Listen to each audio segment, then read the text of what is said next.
Bonjour, bonjour, bonjour la famille. Bandeko. Sorry, naliko tshela bino. Video moko. Bolanda bino moko. Bongo toko komante yango na sima. Ekozala malamu mingi bandeko. Dans le Seigneur. Merci bandeko nangai. À suivre.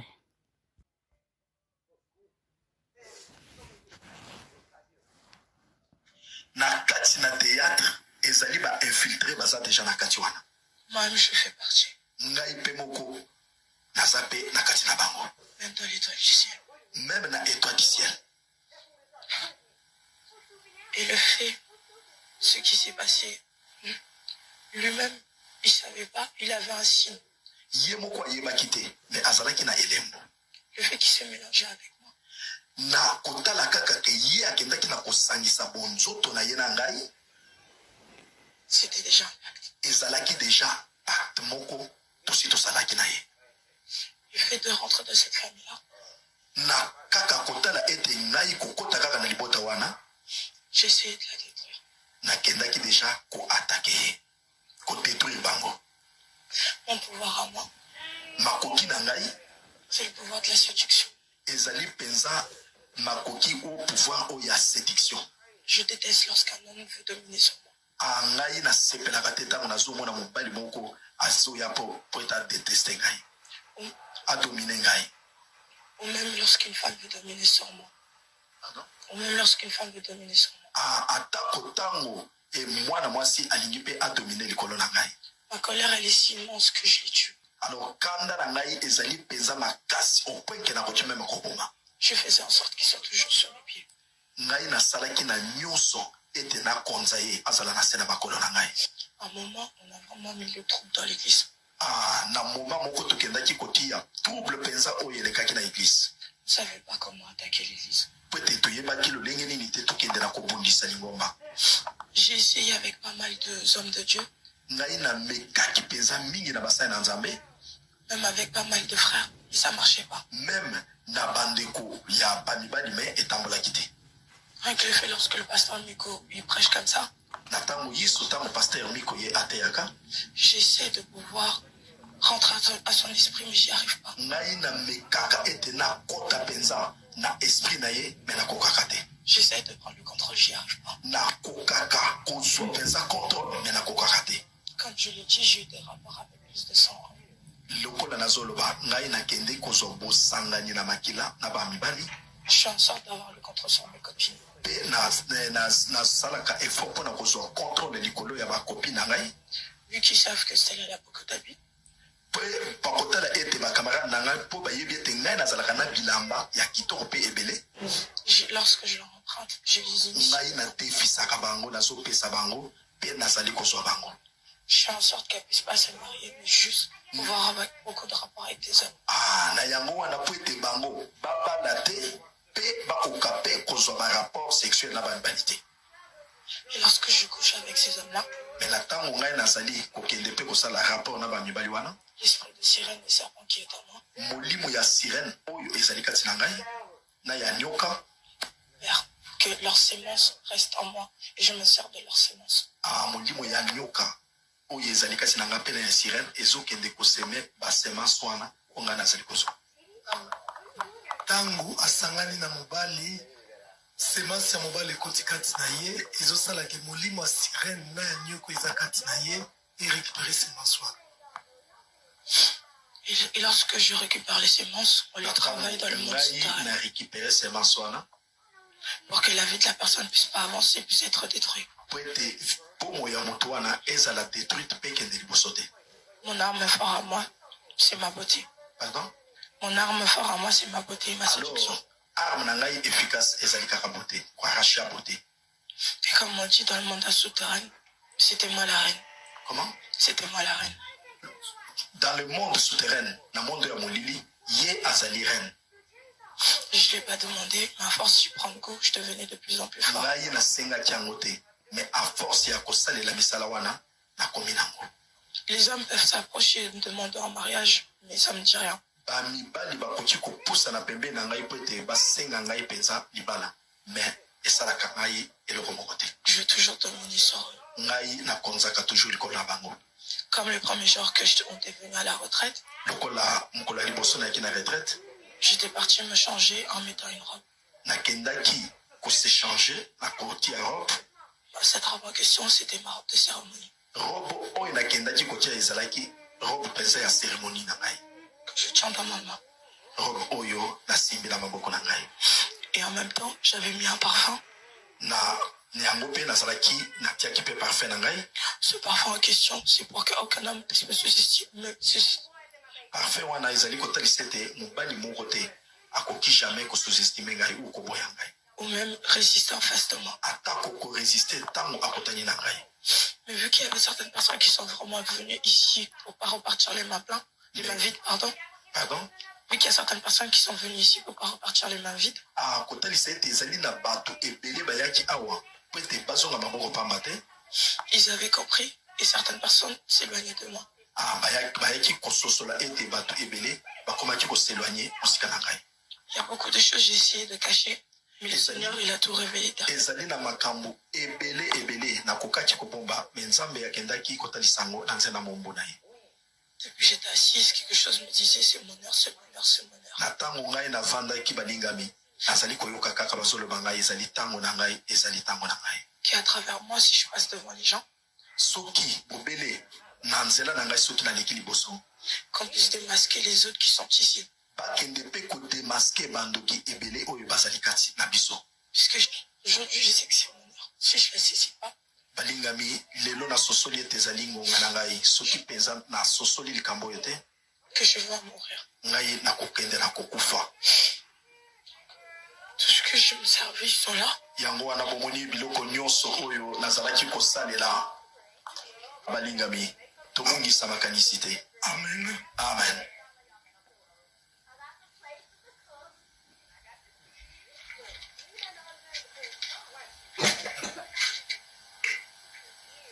Ça, tu expliques en même temps que je présente ce que tu as. Ça, c'est ma robe de cérémonie. Oyo ezali elamba ya mosala, robe na ye ya service. Oyo asalaka nango opération. Et ça? C'est une outil. Oyo ezali outil moko asalelaka po ete amikomisa mpenza kitoko mpe bonzenga. Nyonso ezali ba outil ya bonzenga.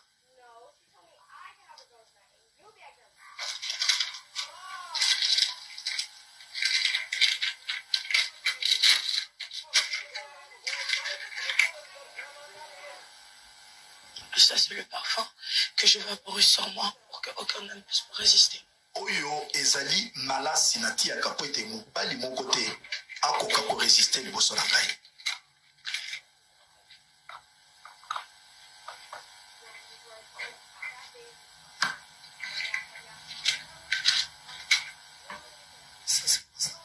Ça, c'est le signe que j'ai sur mon front lorsque je fais mes invocations. Oyo ezali signe atiaka na figure na ye tango abandi kosala mosala na ye. C'est un signe que j'ai sur mon front avec lequel je ezali signe oyo azali elembo oyo ezali nango awa tango asalaka mosala na ye.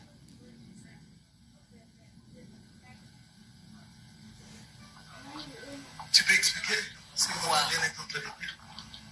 En fait, c'est un signe lorsque chacun a un pouvoir. Chacun a un pouvoir. Soit tu vas lancer une boule de feu, soit tu vas lancer des flèches, soit tu vas lancer quelque chose. Ou bien, ozali na sini moko poti de kakamoto, ou bien on peut faire pas flèche. Et même aussi, moi, c'est ngai elembo na ngai yango wana. Et ça, je me sers juste pour pouvoir me regarder et de pouvoir faire mes incantations. Oyo ezali miroir peut être na yeba na kosala pe ba incantation na ngai nyonso o na koki kosala. Ça, je ne touche pas, mais tu peux présenter ça toute seule. Ce qui est à l'intérieur, c'est un string à moi. Oyo ezali mukadi, ezali nakati. Qui est rempli de sang. Yango mukadi wana ezali akotonda na makila. Je me sers de ça lorsque j'ai des rapports avec des hommes spirituels. Ngai na lata kango tango na lingi kosangana na mobali. nanzela na molimo. C'est pour ça que je suis passée devant l'église. Yangwana na leki liboso na lingomba. Pour demander pardon à Pasteur Miko. Po etena yeba na kosenga bolimbisi epa ya Pasteur Miko. Pour les attaques que j'ai tentées à plusieurs reprises, qui ont toujours échoué. Tu m'avais déjà détecté, mais t'attendais juste que moi-même je puisse confesser. Papa aussi Je demande aussi pardon à Maman Liliane. Pour la haine que j'avais envers elle. Pour la haine, et aussi je demande pardon à Pasteur Charles, Pasteur Aimé. Que ce soit le frère Félix, le frère Thierry, pour toutes les tentatives que j'ai essayé de faire. Frère Thierry, pour toutes sortes de tentatives que j'ai essayé de faire. J'ai vraiment voulu détruire cette église. Et d'une façon, vraiment le détruire. Et le pasteur Miko, il avait déjà remarqué. Pour la tentation, nous sommes reconnus dans ça qui était. Mais je ne suis pas la seule. On est beaucoup. On est vraiment beaucoup. Tozali penza ebele. Vraiment beaucoup. Tozali penza ebele. Que ce soit le théâtre, à la base, on l'a fait pour pouvoir édifier notre prochain. Et ça, la théâtre, à la base, les cambo ya théâtre, tosali yango était. Pour édifier notre prochain. Pour être tokende na ko édifier bande qu'on a biso ba prochain.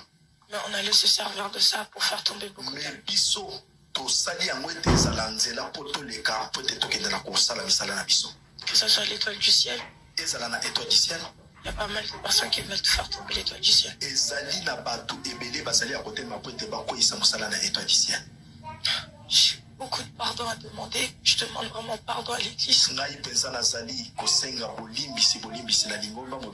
Puisqu'à travers moi, il y en a beaucoup qui sont partis.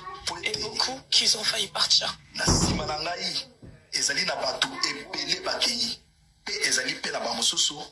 Qui risqueraient de partir. Car ce n'est pas chose facile de se mettre debout devant tout le monde.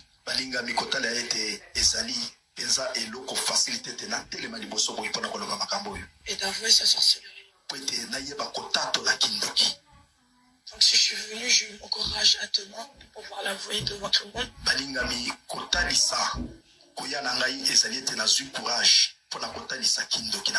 C'est pour pouvoir être délivré. Merci. Amen.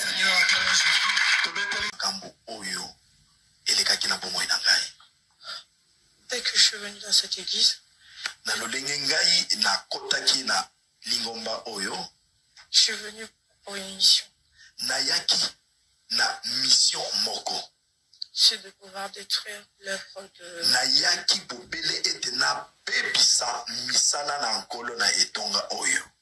De pouvoir attaquer le pasteur Miko. À plusieurs reprises, j'ai essayé.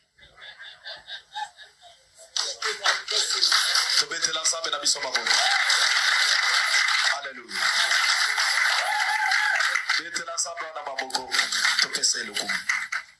Merci. À plusieurs reprises, j'ai essayé, j'y arrivais pas. À plusieurs reprises, j'ai essayé, j'y arrivais pas.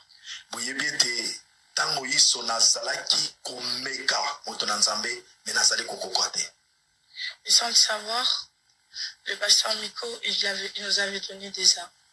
Pardon? Sans le savoir, le pasteur Miko nous a donné des armes. Ah, kosanga koyebete pasteur Miko ye akendaki na kopesa biso penza bibundeli. À chaque fois, il disait qu'il avait mal au pied, qu'il avait mal au pied. Na tango iso mutu na nzambe alelaka lokolo ezali kosala ye pasi. Je savais pas comment pouvoir l'atteindre. Ngai na yebaki te lolenge nini akende kopeta ye masasi. Spirituellement, j'ai essayé de pouvoir avoir des rapports avec lui, j'ai pas réussi. Pour être na molimo na salaki nyonso pour être na sangana na ye mais na kokaki te. Donc du coup, je lui ai envoyé des flèches sur ses pieds. Et bongo na yango suka nango nde nazalaki kopeta ye masasi na lokolo. Mais cela n'est pas le pire. Totika nie totika nzambe asala makambo na ye. Amen.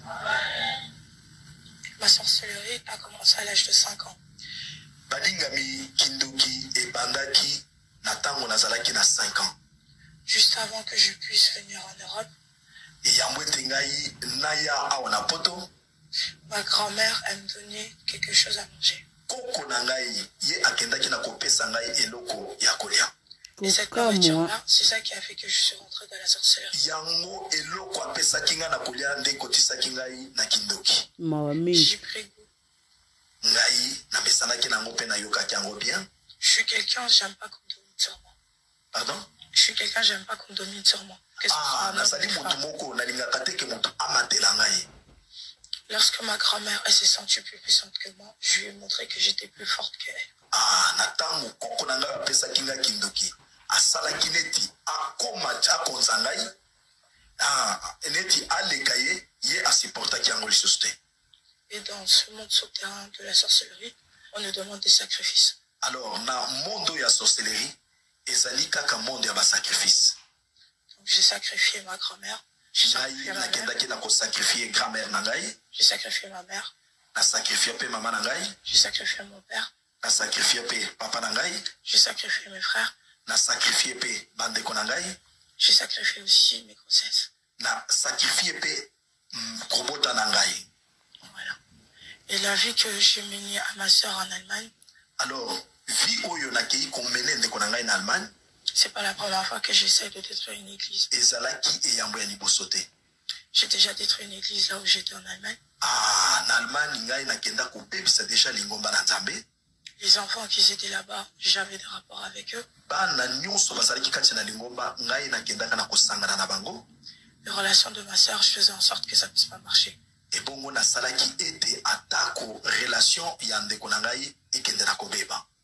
Jusqu'à ce que l'église s'est divisée. Ma soeur,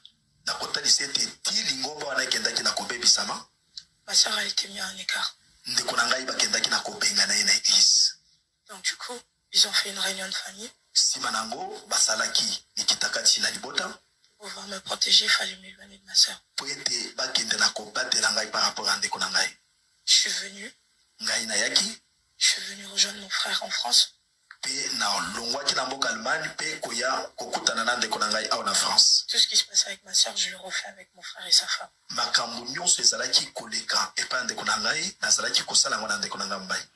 De mettre le trouble dans leur couple.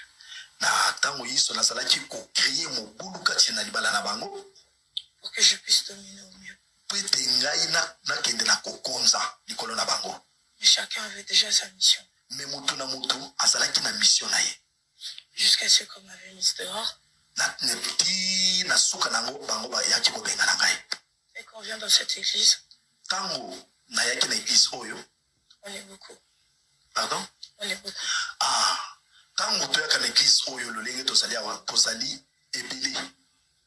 On est beaucoup. Il y a vraiment beaucoup de sorciers.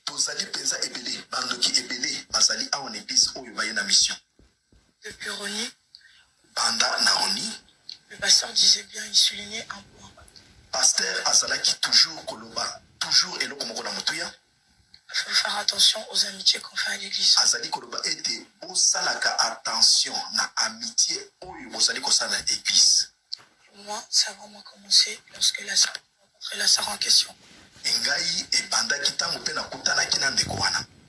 Ma mission à moi, il fallait que j'arrive à réussir à rentrer dans la maison du pasteur. Mission na ngai ya yambo ezalaki ete na kokoka kokota na ndaku ya Mungu na Nzambe pasteur Miko. Pour pouvoir prendre le contrôle devant tout ce qui se passe chez lui. Ma première porte d'entrée,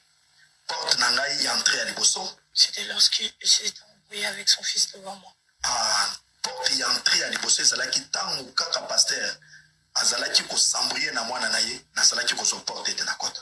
Ça n'avait pas marché, ça a échoué.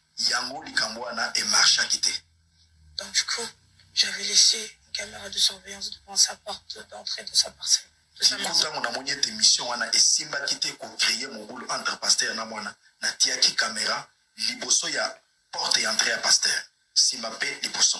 Vu que j'y arrivais toujours pas,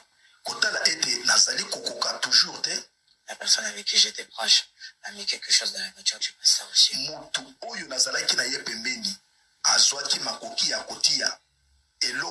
voiture, il y a pasteur. Pour qu'on puisse prendre le contrôle. Pour te toquer des choses que soit contrôle. On n'y arrive pas. Mais tout ça qui toujours côté. Dans le premier service, na musala o isala ki aliboso. La première retraite qu'il y avait eu, na Yesu Kota Likambulanga, le premier épisode. C'est à partir de là qu'on m'avait déjà à peu près remarqué. Mais ça ne se manifestait pas, j'avais raté mon premier train. Ah, ezala kinde wana nde ba mona basi ba mona kinga déjà, mais narataki déjà mission nanga wana.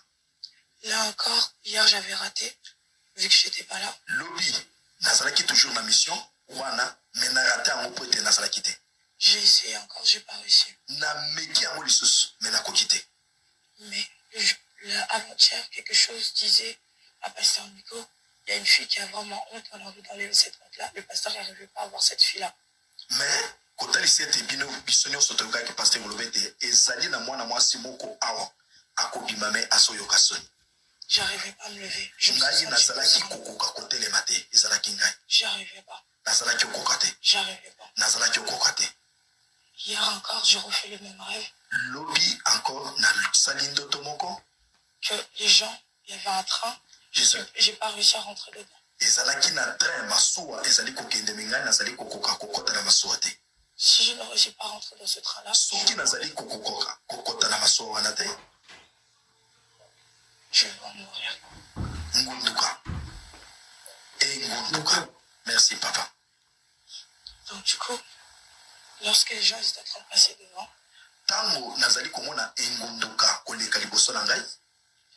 le pasteur Nico, il a signé à plusieurs reprises, repentez-vous d'une repentance sincère. Pasteur Miko Yazali Koloba était pour ça la pensa repentance, oh sincère. Mon cœur est en train de s'endurcir. Je sentais quelque chose qui montait. Toujours ekenza, ezali toujours ekenza. Je sentais quelque chose monter, je sentais quelque chose monter. Ma gorge elle est en train de se serrer pour que je puisse pas parler. Et mon thème nanga ezali pensa kokangama pour que enabimisa eloko ngote. J'ai fait vraiment beaucoup de mal. Vraiment beaucoup de mal. Balingami nasali mabe amingi. Tout ce que le pasteur ou maman Guylaine ils disent dans la prophétie, c'est vrai. Nyonso oyo moto na nzambe papa Miko alobaka pe mama Guylaine balobaka kati na prophétie ezali makambo ya solo. Dans le premier édition Nzambe Kota Likambulanga, na Yesu Kota Likambulanga, le premier épisode, maman Guylaine, elle voyait qu'il y avait des chiens qui aboyaient. Maman Guylaine, ye atalisa ki ete ezalaki na bambwa ebele, banyao ebele, oyo bazalaki kokanga. C'est tous les sorciers qui sont ici. Ah, ezali bandoki oyo bazali na esika oyo. Et moi, en question, c'est nous qui avons laissé les chiens en question dehors. Et ceux qui sont venus en mission ici, qui l'ont laissé dehors. Ah, ezalaki ete, ezalaki bandoki oyo bayaki awa, nde batikaki banyao libanda, bango bakoti awa. Et tous ceux qui étaient dans la distraction, ils étaient repartis avec. Et il y a certaines personnes qu'on voit qui sont plus à l'église. C'est à force de parler, de mettre les querelles qu'on a pu mettre dans l'église.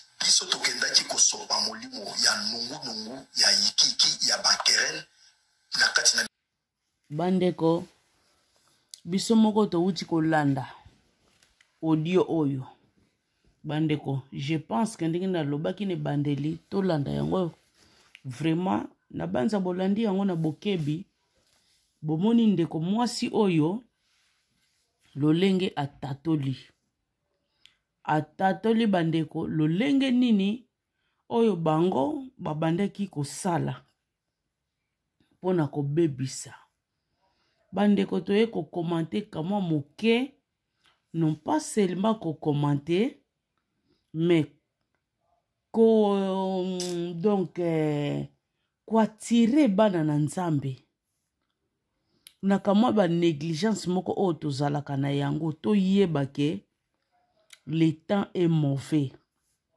Monguna bandeko atiki place te. Ndenge tolobaka lelo monguna esi a comprena. Kale alaki monguna tango azoluka bato na ye akotaka na babar na baboîte de nuit na banini siko bandeko monguna comprena ke tokima baplace wana tozalaka su show na babiloko wana te. Alors monguna bandeko akota na kati na église. Bandeko monguna akota na kati na église. Yango wana tozosenga bana na Nzambe tokeba. Biso moko tolandi oyo nyonso ndeko mwasi awuti koloba bandeko. Alobi na biso ke kindoki na ye azwango na âge ya 5 ans. Imagine mutu azwango na âge ya 5 ans na ndenga akomi na âge akomi nango ekekola. Ekekola na ndenge ya kosakana te. Donc azwaka kindoki oyo epai ya koko na ye. Azwaka kindoki wana epai ya koko na ye. Alobi ye moko pe koko na ye. Bandeko, maître, et donc élève akoki pe koleka maître, ça dépend ya capacité na ye, ça dépend ya saleli na ye. Tomoni ke koko mutapesaki ye, mais ye donc niveau na ye elekaki lisusu ya maître ya koko na ye. Alors aliaki na koko na ye ye moko. Po niveau akomaki nango ya banda kolinga te mutu akonza ye. Alia koko na ye moko. Bandeko totala. Parent oya boti ye, me alia papa na ye, alia pena mama na ye. Bandeko totala niveau ya kindoki oyo mwana oyo akomaki nango. Yango na fe ko sala keba bandeko. Adversaire basali sake jete. Oyo aza deja ndoki, yeba, aza lisusu mwana na yote, aza lisusu muninga na yote. Foko zala ne stratégie ya kuvivre na ye. N'est-ce pas Jésus alobaki ke bandeko na ngai? Oyo bazo sala volonté ya papa na ngai?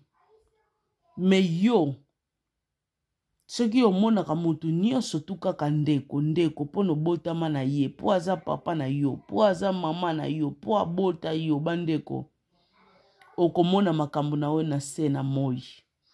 Totikaka sagesse ya Nzambe eyeba na kodirige ngai na yo. Bandeko na ngai, atire lisusu attention na biso, alobi na biso tokebaka na ba relation.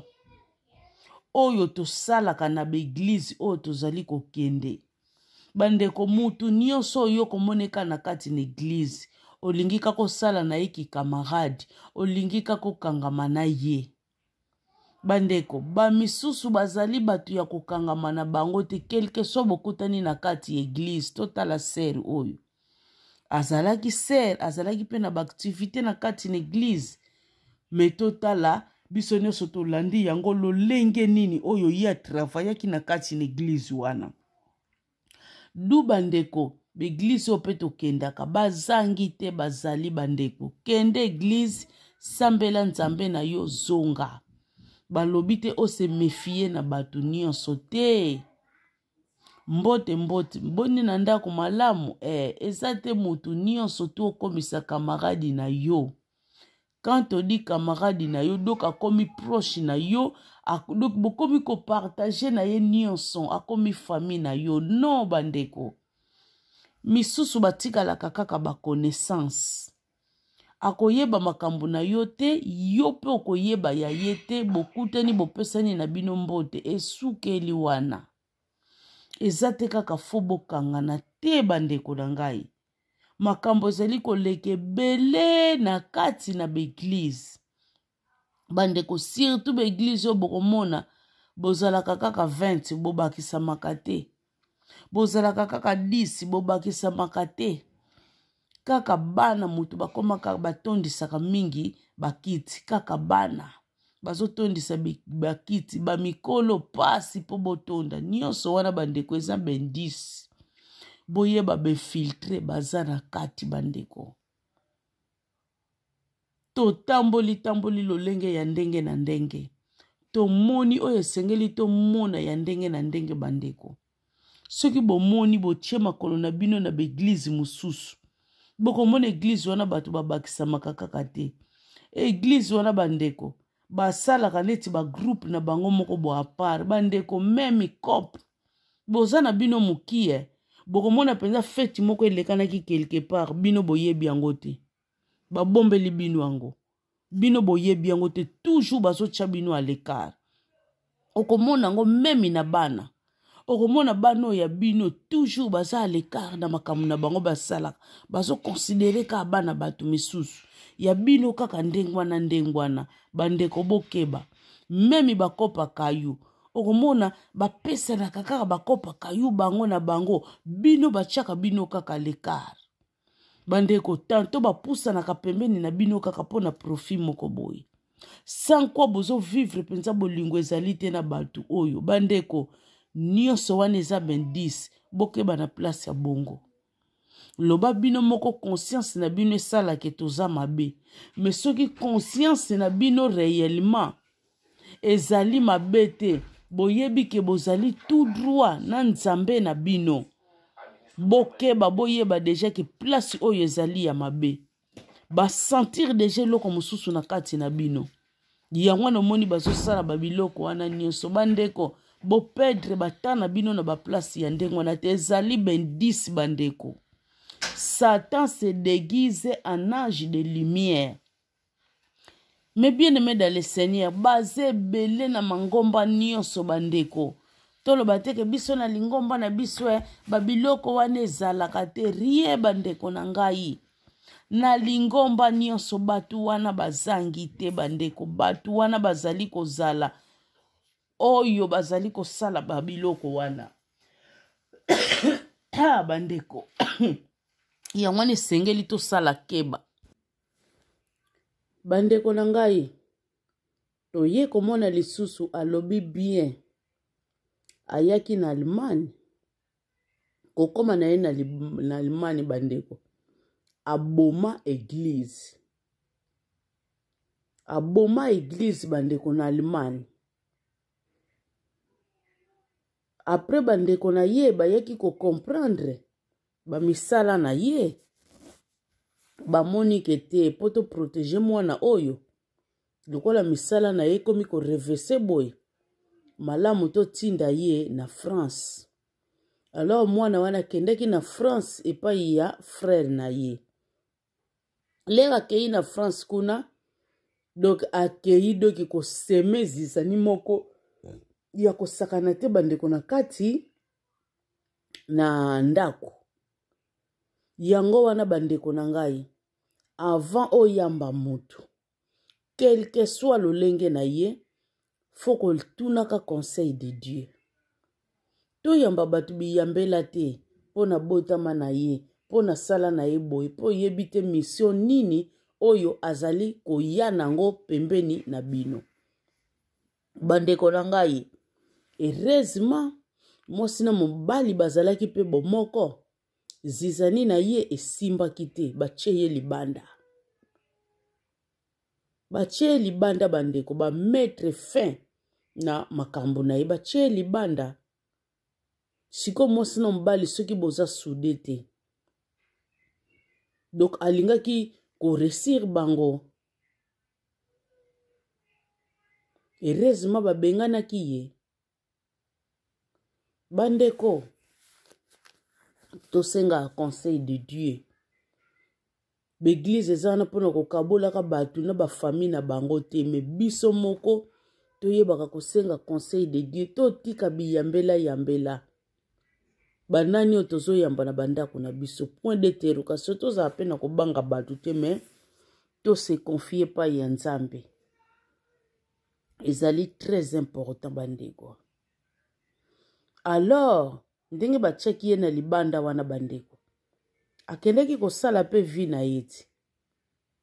Amonaki lisusu église ye lokola ba mission na ye mingi alingelela yango na église. Bandeko église yokelaki ye mawa oye yambaki ye lisusu. Ndenge tozoloba ba église boyoki na munoko na ye moko azoloba ke awa tozali ebele. Donc ndenge bavandaki wana bandeko na kati église wana pe bazali ebele. Yango moni na leka zo témoigner batango bavanda nie bazotala kabo donc misu bazalaki deja na kobanga balobi soki atangi bakombo na biso awa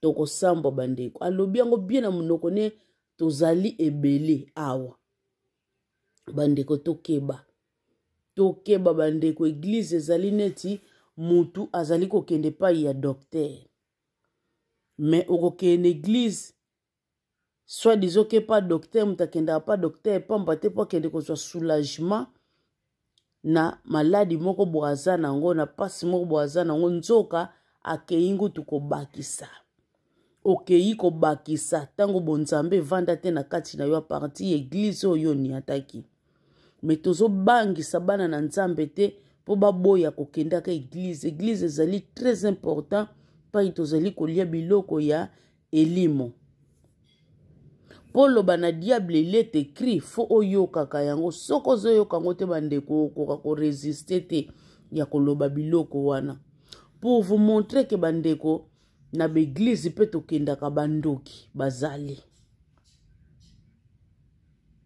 bandeko na ngai doki ye musala na ye amekaka basali ya nzambe bapaster ebele oyo toali komona ke azalaki mpenza na bonzambe apengwama bomoni bandeko oyo musala bazoki esala na beglise ya koseduire na bapaster bandeko yango wana esengeli bato basala keba basala nzambe basala keba fo kozalaka mpenza liboso ya nzambe mpona koevite babiloko ya boye mpona koevite befiltre ya boye partout beglise nyonso bandeko befiltre bazangaka te fo kokeba toyoki ye lisusu bandeko alobi lisusu ye abandaki kodefisa bilamba na ye mwaye te alors ntango azodefisa bilamba na ye na bamininga soi-disant camarade wana alaka bien camarade wana adefise nzoka ye azali kodefisa bino na lolenge ya mabe mpona anvutaka bino bato bomesanaka kolataka babiloko na bino na oyo ya bato kolataka babiloko na bino na baoyo ya bato bandeko bokeba leta est mauvais botala ndeko oyo ye moko penza chor oyo azopesaka bilamba na ye na baninga na profit tolobaka kaka afriki kichor bandeko tina poto awa bongo bachor yango ya afriki bokanisi bandeko poto etalaka bilongi soki yo oza chor okota te oyo nde aza chor ta kokota te bandeko bachor wana kaka oyo afriki wana bango oyo mpe kaka bazalia na poto mawa tro bandeko nanga epi ndenge ya ye wana azokomela pa bandeko na eti soki ndako na bino ekangama te na bunzambe bandeko akobebisela bino mpe bana wana mpe bazokola lobi bakobebisa mpe bamisusu donc aliri kaka oyo tomonaka na afriki na kindoki yango mpe eza na poto toblagaka te bandeko na ngai tokotelaka bandako bikotela te tozwaka bizwila te bandeko mokili eza ya kobeba makasi tozolia na bango tozomela na bango tozoseka na bango bandeko boya pai ya yesu boyebake nyonso tosalaka awa na mokili efutamaka awa bolandi ndeko mwasi ti bolandi ndenge asukeli bolandi nyonso tu efutamaka awa bandeko tokosanaka liboma te botika misala wana babebisaki yo oyebaka te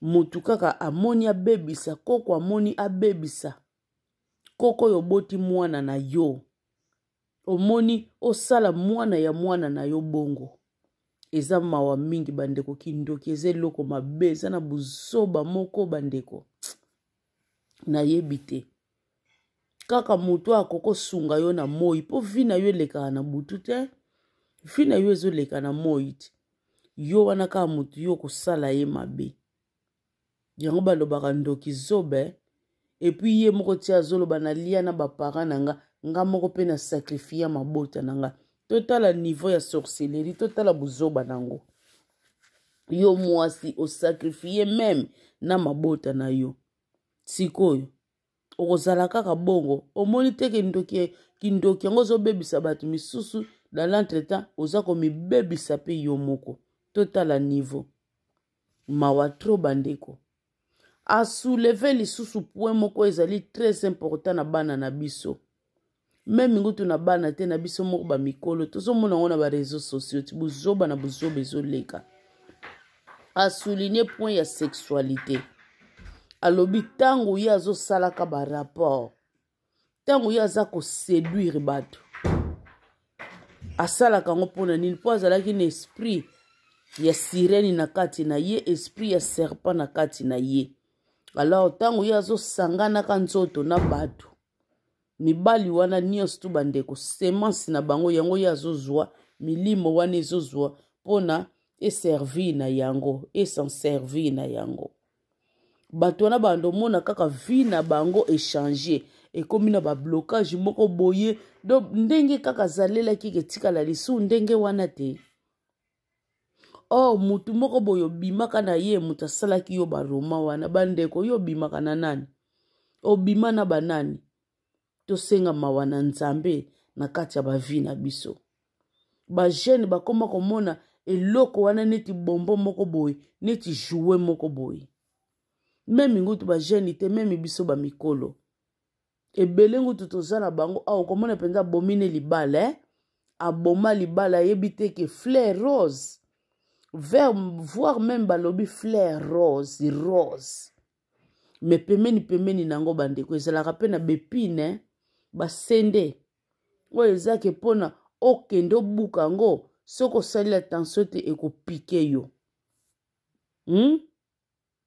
bandeko na ngai me yo mutu omona ngo tozalaki na mobali na yo awa mutu andimi mokolu oyo aza na bana bakoli oyo pa simbi bakoko mandimi aboma libala ne awa azokendaka na Afrique kobimaka na badepute na mibali misusu totala bato ndenge bazoperdre contrôle mpo soki toolobaka bana na biso c'est trop dire meme mikolo bazosala babiloko wana bandeko totala niveau ya biso bato tozobanga lisusu danger te toyebaka na nzela ya bosangisi nzoto bandeko makambo mingi elekanaka wana bandeko boke tokebaka do mibali oyo bino bozolanda wana ntina Afrique avandaki neka abongo aza na motema oyo ye ebetaki pai na ye te kaka ezelaki yo moto outi mpo tokei kuna bandeko boza komikose sikoyo baconseil ni bo bando pesa bana na bino o bino moko bapara boza kose comportaka na balolenga boye eza pasi boza kose comporter na ndenga mabe makasi tokeba bandeko na ngai mwasi wana lobi lisusu arme effikasi na ye ezalaki bote na ye arme nefikasi bote bandeko basi oyo balela bote kosakana te fo kokeba eza na basi mingi omona tongo osami poti bote na ndenge moko osakana te ti azoka etika bana classe ti azokende kozwa omonaki kaka kano madefo na ndako ne mawa tro tant efala asala misala ye ngutu malamu atya bote bokeba mpe na bato wana donc bote na ye ezalaki ntango omoni ye okoka koresiste te bomoni babote mosusu tomonaka na banzela tokeba bandeko epuis parfait na ye wana ntango apompe yango donc mobali akoki koresiste te liboso na ye donc ezalaki parfait moko ya domination yo moto ozala koza na moningo oza na ndeko omoni ye kaka parfait epesanga mpe na pompe parfait oyo solo kitoko oyebi ntina nango oyebi kati na ye bandeko tokeba kosalelaka babiloko ya bato me tomoni place asuki alobi soki na denonse te babiloko oyo nazo denonse na kokufa kaka lelo. Totala bato oyo ya lelelele bavi ya bato oyo ya bebisi. Me ye moko akomi kobanga liwa. Omoni bato ndenge bazalaka. Akomi kobanga liwa alobi soki na denonse te bandeko. Na kokufa kaka lelo. Bandeko na ngai tokeba. Tokeba bandeko. Yo pe place ozali. Ndenge mutu wana lobi. Ndenge alobi. Ke soki na denonse te. Na kokufa kaka lelo. Ndenge moko na yo. Bandeko na nga ndenge moko na yo. Sengaka Nzambe. Bandeko. Bandoki baza na grand problème. Parce que babiso oyo bazali ko menacer. Yo sali ye loko te. Nini te mazo menacer bo moi na yo. Kala wana to banda koloba Nzambe. Limbisa banguna na ngai. Limbisa bango bayebe loko to osala te. Lelo nekse ya pasi to loba ango sute. Tokomaka Nzambe nazo send back. Retour na spéditeur. Bongo toza boni oyo yo lukaka ba problème na bango. Bandeko boni siko bazo beta ba retour na bango pa ina yo. Du oyo yo nyonso ozo luka na mulili pa na bango ezongelaka yo. Boza na grand problème Bomoni sikoyo oyo ya salaka ka na bato. Akamati retour na ye. Nzamba yoki balolelo na biso bandeko. Na pokwa ya lelo. Loba na Nzambe wana o nyonso zo ya na nzela na ngai. Ezala camarade. Ezala connaissance. O tekaka biloko ezala client akotaka na ndako na ngai. Ezala tata na ngai ezala mama na ngai ezala bano na boti ezala bandeko na botami na bango. Oyo nyonso zo ya na nzela na ngai na ndenga lipamboli ya bakisa plus c'est bon Nzambe yo pe pambola ye. Me oyo azo yaka na nzela na nga na ndenge ya mabe. Nzambe kutana na ye. Ndenge exode zoloba na biso bénir ba oyo bazo bénir ngai. Maudire ba oyo bazo maudire ngai. Bandeko akutana na moto ya Saint-Esprit na nzela na yo. Bandeko akamata retour na ye ya o nyonso azo luka pai na yo azwa yango au nom de Jésus-Christ de Nazareth. Prière na biso bandeko ezalaka lolenge wana ekozala malamu mingi. Totala ndeko mwasi oyo ye amesana koboma me ye moko abangi liwa. Abangi liwa bandeko liwa eza somo. Bandeko bobongwana. Bopesa bomoi na bino epai ya Nzambe oyo akela bino. Jésus oyo ayebaki lisumu te andimi akufa na ye pona yo na ngai. Ndeko boni misala ya molili boye. Diable ayebi ke mokolo ya suka akozala ye moko bandeko. Alingi te akangama ye moko alingi pazala na ba disciple na ye. Diangwa na panza ba milimo na ye partout bandeko. Bomoni keza na litomba te. Bandeko misala oyo eza na litomba te bandeko. To bongwana bandeko to bongwana. Nzamba lingi ngai na yo bandeko. To bongwana to longwana misala ya mabe bandeko. Soko yebe ozalaka na misala mabe. Bongwana loba Nzambe alakisa yo musali ya Nzambe oyo ya bien oyo koki kokende ko pesa mikumba na yo wana. Ekozala malamu mingi. Ekozala malamu mingi bandeko to banga Nzambe.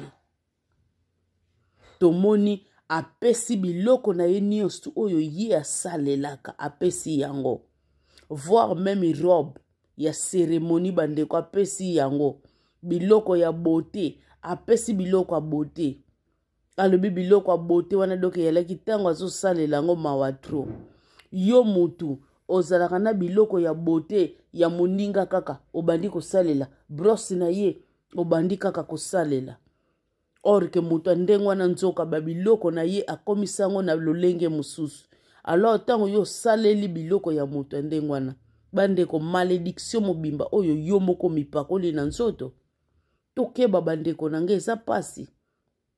eza pasi bandeko okozwa parfait ya moninga fufu na nzoto nzoka parfait ne wana yango ya dominaka nango mawa tro na bakaleso na ye bandeko alobi yango betonda nango deja makila kaleso wana yango wana lataka spirituellement tango yalingi asangana na moto bandeko totala baseremoni bazalaka nango ya mawa mingi epuis alobi tozali ebele awa na kati na eglise tozali ebele donc ndenge bavandaki wana mitema duku bandeko lelo tokosambwa soki atangi bakombo na biso me ye mpe azalaki ne sage alingaki na ye kotanga kombo ya bato te bandeko nzambe azwa lokumu na nyonso tu bandeko azwa lokumu parceke bandoki bazalaka difficilement mpo abimisa babiloko oyo soki ozali obengama te obiangama te bandeko okokufa na yango me ye azalaki eli ayalaki abiangama bandeko na ngai yango moni azwi privilège oyo ya kodenonse biloko oyo mpona atika bandeko nzambe azwa lokumu epuis paster na ye nzambe asunga ye akontinue toujours na kibonzambe oyo aza nango na kati na ye tala infiltre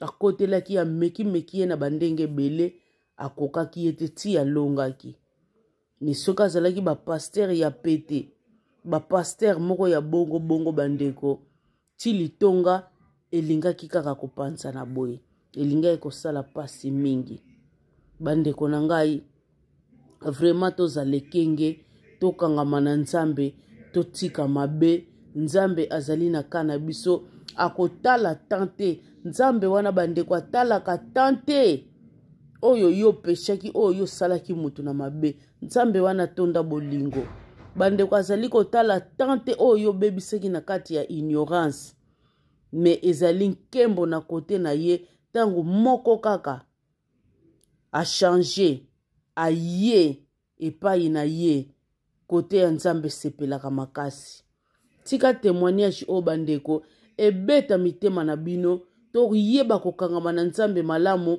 ba oyo pe bazalaki na misala mabe bayeba kozwa décision ya kotika yango bayeba kokangama na nzambe ekozala malamu mingi bandeko na ngai tika nzambe aleka na kopambola bino en tout cas tokutani mbala ya nsima lolenge kaka na lobi ba prière na bino etoka liboso ya nzambe nzambe ayoka balosambo na bino tango bozali kosambela bo precisaka te nzambe place boye te fo koloba mutu nyonso azokota na ndako na yo ezala na kote camarade ezala na kote connaissance ezala na bandeko obotami na bango ezala kota tatano ya la kota mamano oyo nyonso azoya na nzela no na ndenga mabe donc azwa retour na ye bandeko ekozala malamu mingi bandeko lolenge ka tolobaka deke to Jésus Christ azongi te tokokutana na bino na numero mosusu tika nzambe aleka kopambola bino babai na bino.